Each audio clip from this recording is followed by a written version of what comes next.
let's go to our final bracket, the Dave Bautista bracket, not the Dave Bautista, Dave Bautista. You know, yeah. Sure. All right, starting us off, the greatest, Muhammad Ali, and he takes on TV legend, Regis.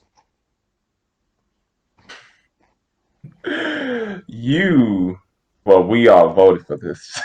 So this is bound to I mean, happen. I didn't put the guy in this tournament by myself. Yeah, no, There's exactly. blood on all of our hands. We did. That's it.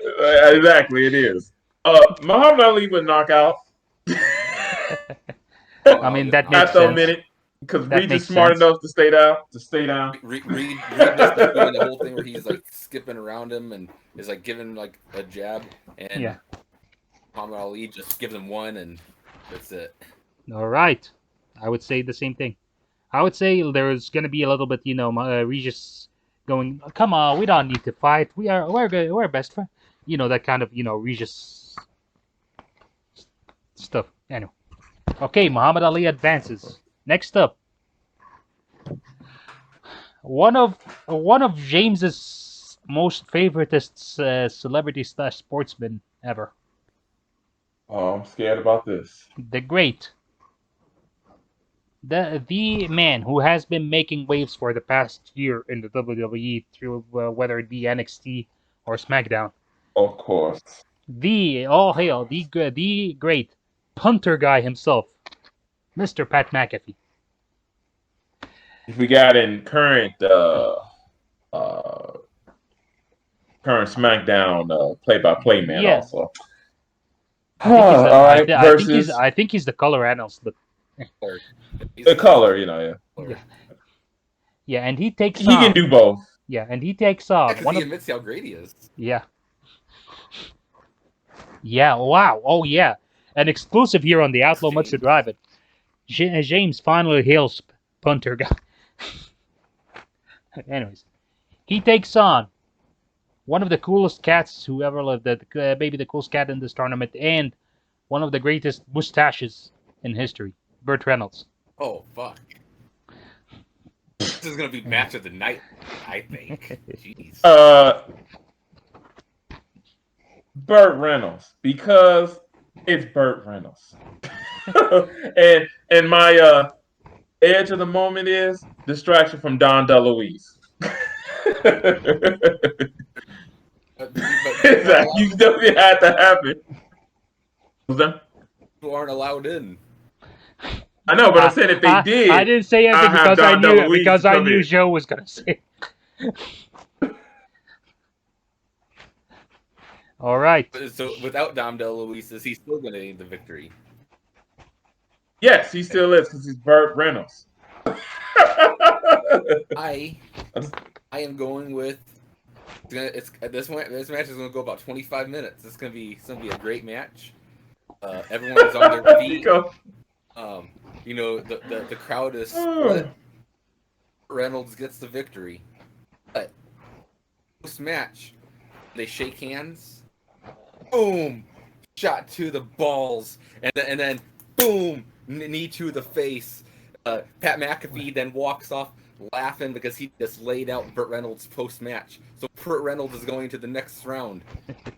Attacked after the match. Is he going to be 100%? We'll find out. Well, I mean, he needs to be if he's gonna stand a chance against his opponent. I mean, it's Muhammad Ali. Who knows now? Yeah. All right. We have 2 more matches left, so you guys, I mean, like this. Actually, looking at this match on paper, it really sounds cruel and unusual punishment for like one of my favorite, celebrities. But anyway, let's go. Okay. Hall of Famer and show stealer at WrestleManias 3 and 4, Mr. Baseball himself, the great Bob Ueker. And he takes on, oh God forgive us for this. He takes on probably, arguably the biggest crossover star in history of the business. Person who was like a big star in different genre, came into this business, became also a great star, and and maybe the greatest celebrity turned wrestler, Ronda Rousey. Oh. All right. Well, the bell rings. Ronda's all smiles and stuff. Ueker, kind of like Regis, is kind of joking around at first, and Ronda's laughing it off. She's smiling. Pops up, hooks him, he taps out. Yeah. Short and sweet. James. Okay. Now I'm only going different, not because of Ronda Rose, because she did get in here, but for good old Bob and Major League and Mr. Belvedere, I'm going with Bob. Ronda, take it easy on him because he's older man, but he's crafty. So basically, roll her up, pull the tights, 1, 2, 3. He runs out the ring. I go with Bob. I mean, it could happen. I mean, the guy Ronda's survived like, being you're an choked. old man. I'm not gonna. Giant, so yeah. I mean, the guy survived being choked by Andre, so there's got to be some toughness in there somewhere. This is kind of hard to call. You got to be wily now, so. Honestly, on the one hand, Ronda Rousey, like if you're gonna compare impacts on the business, it has to be it's Rousey hands down. But yeah. As far as celebrity status go, I think Ueker is a bigger as a celebrity because he was because Rousey a year after is considered a WWE superstar, not an actual. Well, actually, let's examine this for a while. You guys think that Rousey had that celebrity stain on her all the way up to WrestleMania 35? It was always like she's the outsider coming in.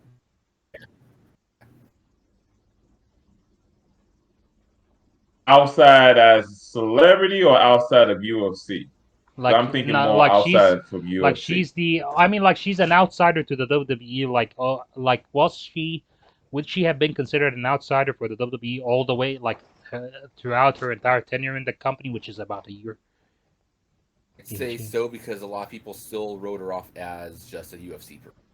Mm-hmm. Yeah, I agree with that. Yeah. And she did movies, but no one really talked about that. It's mostly just UFC stuff. So yeah. I mean, yeah. Well, have you seen her movies? There's nothing much to talk. I only saw one. Well, which one is that? It's not the what's his name? It's not the one that she did while she was in the WWE. Well, was it? No. It's Entourage. Come on. It's Entourage. No. Come on. Huh? Fast? I thought you didn't like the Fast. No. What no. else is there, dude? Expendables 3. She was in Expendables 3. Yeah, she was barely in Expendables 3. The biggest thing she did in Expendables 3 was that she was that Mel Gibson just grabbed her by the face while they were doing the whole hostage situation. She was in it for a good 15 minutes. Yeah. She was in 15 minutes, but yeah. Yeah. But that's about it.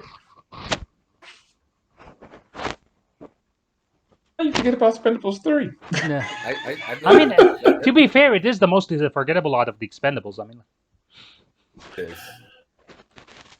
I have to agree. Because the first one is always that, and then, Mr. Vallon was good in 2, so yeah. You're right. Because I almost forgot about Mel Gibson, too. He was the big bad in Expendables 3. This is what you... I'm not gonna say anything. I had a blast watching Expendables 3. It's not a boring movie or a meh movie by any chance. But better than the second one. Well, I'd say it's a little bit better than the second one. The second one. My biggest problem with the second one was Van Damme was in it. Yeah. Was this the villain? His name was Villain. That's all. But they try to villain. That's my biggest problem with the second one. How can you have Jet Li and Van Damme in one movie and not have them go at it? It's criminal. Hollywood? Yeah, that's so. You got both guys on the payroll. And they had Chuck Norris, too. Yeah. Yeah. And yeah, Chuck Norris is in 2, yeah. He's in 2. 3, no. See? No, so, Bruce Willis was in 2, not in 3, right? Right? So, here... Yeah. Yeah. Agreed. See, this is when you flip the coin. If you can't decide, let fate decide. All right, and on that, we need a winner. I love Bobby Ueker, but I have to say that I think Ronda Rousey had the bigger impact on the business, and therefore Ronda Rousey would beat Bob Ueker. I don't think Bob Ueker actually makes it into the ring. She might win by forfeit. He would go in there and say, "I thought I was fighting some guy." Smart man. Yeah, he would go in there and think, I thought I was fighting some guy named Randy Rousey. I'm not fighting a woman, and he would just like Ronda. Yeah. Like that Ronda Rousey? Like, nah, yeah. You know, like when he when he was like at WrestleMania 4, one of my favorite things when he said like, yeah, some guy named Vance White. No, it's Vanna White. Okay, with that, Ronda Rousey advances, and rounding up the first round of the Dave Bautista bracket, and rounding up our first round matches. Big Hollywood celebrity. The CW loves this guy, and I think I don't know, stars love this guy as well.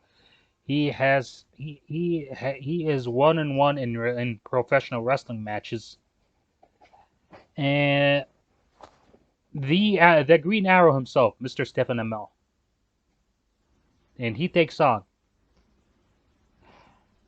the man who gave the Attitude Era had already started before him, but this was the guy who gave it a shot in the arm and put the WWF take the WWF into the ratings win, and ultimately winning the war. Gave the Attitude Era, gave them the biggest what might be the biggest spotlight they ever had.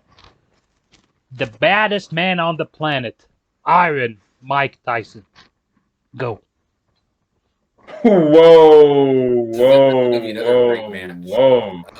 Yeah. I think, go ahead, John. I think Amell is gonna have a crimson. He's just gonna be like busted up nose like the entire match. But he's not gonna give up. He's gonna keep on in the fight. But at the end, Tyson is just too much, and he's just sick and tired of this dude getting up, and he just wails on him and gets the knockout after about 10 minutes. Maybe not that long, maybe about 5 minutes, but it's going to be, everyone's going to show that Amell has a lot of heart. Maybe he might get an Intercontinental title push after this or something, but in Celebrity Intercontinental Champion. Celebrity, yeah. Mike Tyson's getting the victory here. All right. James? Mike Tyson for sure. It would be a good 10-15 minute match. Mike go easy, but then Stephen started get some offense on, and Mike would just shut him down. All right. I think punches. I think Mike Tyson would win by referee stoppage or by knockout. It's going to be. And that Celebrity Intercontinental belt, Miz will probably be 3-time champion already. Just because the name of it. I mean, yeah. And while he's not technically a celebrity, you can see the Miz. You can totally see the Miz negotiating himself into that division. Exactly. Yeah. Thank you for joining us on the Outlaw Macho Drive-In. If you like that video, please click like and subscribe to our channel for more content from the Drive-In. For full episodes of our podcast, you may look us up on Anchor, Spotify, or wherever your favorite podcasts are available. Just search for Outlaw Macho Drive-In. And if it's not too much trouble, would you help us out here? Spread the word, share. We would really appreciate it. Thank you. We love you. Bye.